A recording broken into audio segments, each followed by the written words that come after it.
I get this feeling that you have the state-owned enterprises in China. They're well served, and the banking system looks after them quite well. Then you have the foreign players. But there's this whole segment of the larger small business enterprises which are struggling to sort of, be funded to grow, and they go around looking for funding in that sense. Who are they? What do they look like? Well, it's still it's still the entrepreneur. I think that that spark, whether it was back in 1981, the Chinese entrepreneur to me has been the spark plug of what China is today. And while the state-owned enterprises play a huge role, it is surprising, even by China's statistic, to see that as a percentage of GDP, 60% of the GDP of China is in the private sector. That's about on a par with Western Europe, with France or Germany. So already you have a very, very robust private sector of China. But you mentioned something that's very true. 90% of all bank loans go to the public sector. Only 10% go to the private sector. The interesting part of that statistic is that Beijing understands that more than anybody. So what you're seeing today is very strong attempts to move that capital where it does the most good. So I would say privatization is really an important component of the policies today, even though you see the rise of what's called the super state-owned enterprises, the big guys, which are really moving capital and product around China. But I would still focus on that entrepreneur that's going to make the difference in the next 5 to 10 years. Actually, mentioning the word privatization is very interesting. It's a word that we've not heard in much of the 21st century. How's privatization in China different from the way it evolved in Europe, for example, right through the 80s and 90s? Your question is so terrific because there's a certain irony associated with your question, because if you would argue that China is trying to seek out privatization, look what's just happened in the United States in terms of, right, of the role of government. But putting that aside, looking at the privatization policies, if you think about China in the 1970s and 80s, it was all about a vertical society where three functions were linked: ownership, management, and regulation. All three linked together. And in the last 10 years, with China's accession to WTO, you had the separation of ownership from regulation. That was an extraordinary move that I think was underreported. China should get a great big prize in taking that first step to create a regulated economy.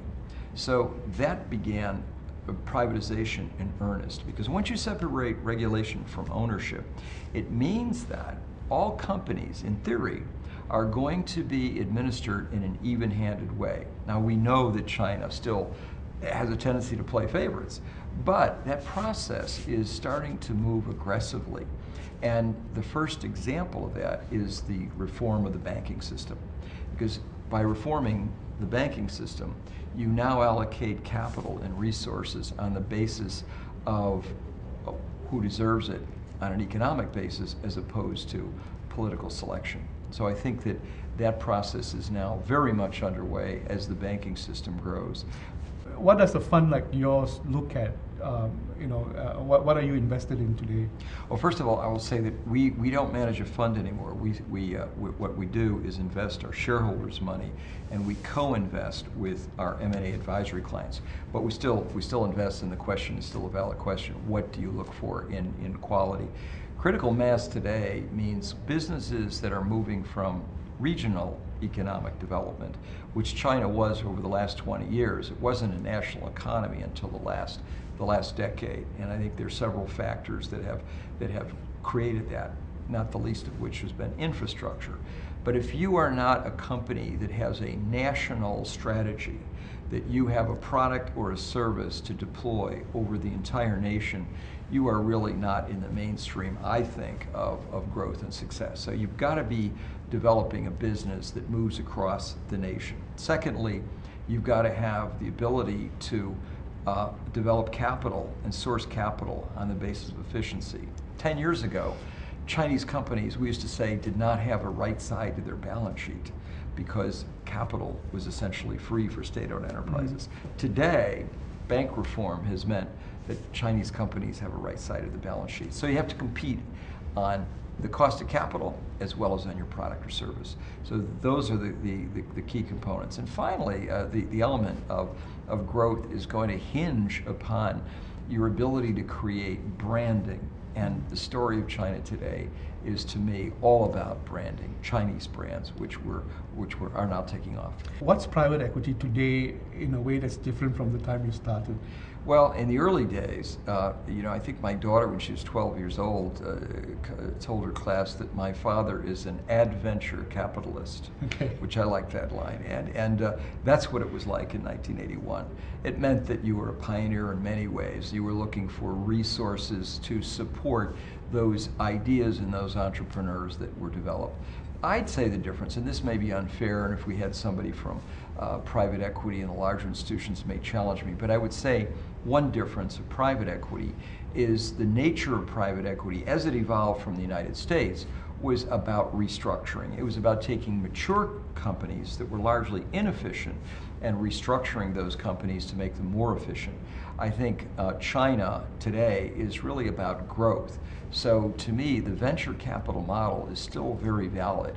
And while private equity in the mature economies is a very legitimate model, I think even the major private equity firms today would be firms that are really looking at growth as well, rather than restructuring. So the difference is restructuring and a mature business and one that is immature and growing. What do Americans know about China or Chinese corporates, and what do they misunderstand most of all? I think one word that's misunderstood is competition.